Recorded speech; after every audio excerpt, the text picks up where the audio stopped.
What's up, Dragon Brood? We have another 5-minute deck tech here, and this one's a fun one because I like to revisit decks that only need a couple of cards from the new set to be playable. So if you played this old list, you'll like this new list, and it's going to be Jund Fight Rigging, though kind of.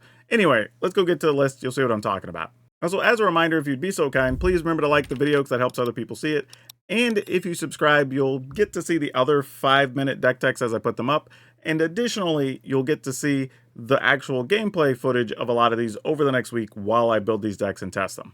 Getting into the list though, we are going to have some Armored Scrap Gorger, mostly because we want to just have some early mana. We're going to need multiple colors. This is going to help us do everything we need to do. Speaking of which, same thing kind of falls here with Bramble Familiar, though Bramble Familiar has the upside of letting us find one of our bigger creatures because we're going to have a lot of them in a fight rigging deck. Couriers Briefcase. This is another thing that's just helping our mana out, because if we don't get fight rigging, we do need a way to cast all of our things. So this pile of cards is building up our mana to let us cast whatever we need to. Now, moving into fight rigging, if you don't know what this card is, basically it comes out, you get to look at your top 5, put the best card under here, and then right before your attack step, you get to put a +1/+1 counter on a creature. If that creature is 7 power or more, then you get whatever's under here for free, effectively. Well, it's going to be pretty easy to do that when you have stuff like Pugnacious Hammeracious Skull. This is funny because I have some other deck lists that are creature-based to be aggro to do this, but here we're playing it just because it's a cheap thing for 3 that gets you a 6/6. And the reason this is important is that you can play this on turn 3 even, just to have the 6/6 and then play fight rigging after it, or vice versa. So, really good card here. And if you just need to fight with it, you can fight with it. It's a 6/6. Archfiend of the Dross. This is another one that, like, you play fight rigging on 3, you play this on 4, you get the same effect.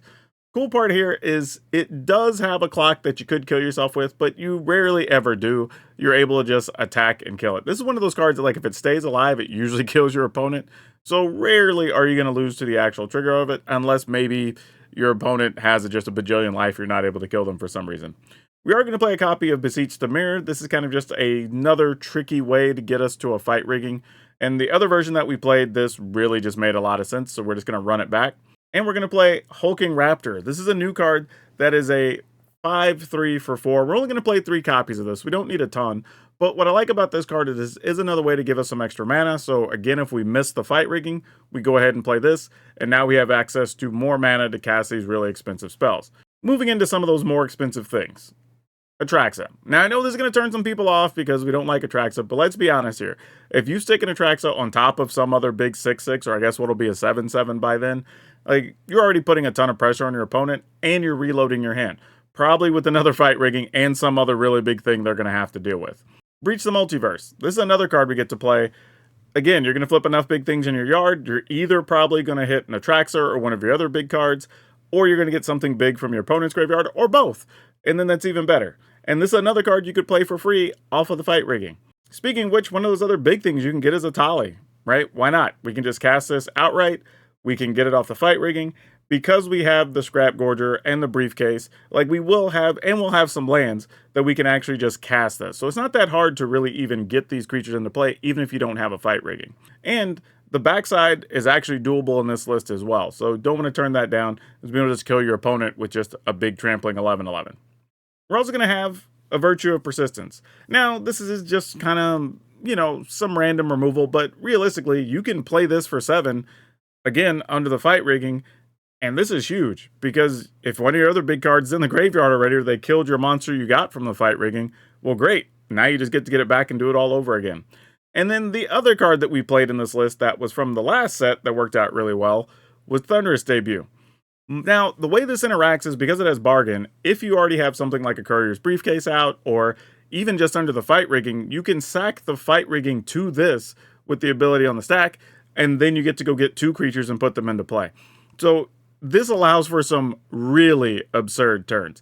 So when you're looking at this overall, you're able to either just get creatures the hard way and just cast them. You can get stuff under the fight rigging, and you can either hit one of your big bodies, you could hit a Breach, or you can hit a Thunderus Debut that goes and gets some other bigger creatures and does some silly things, right? So we have lots of angles that this deck comes from, more than just the regular fight rigging deck.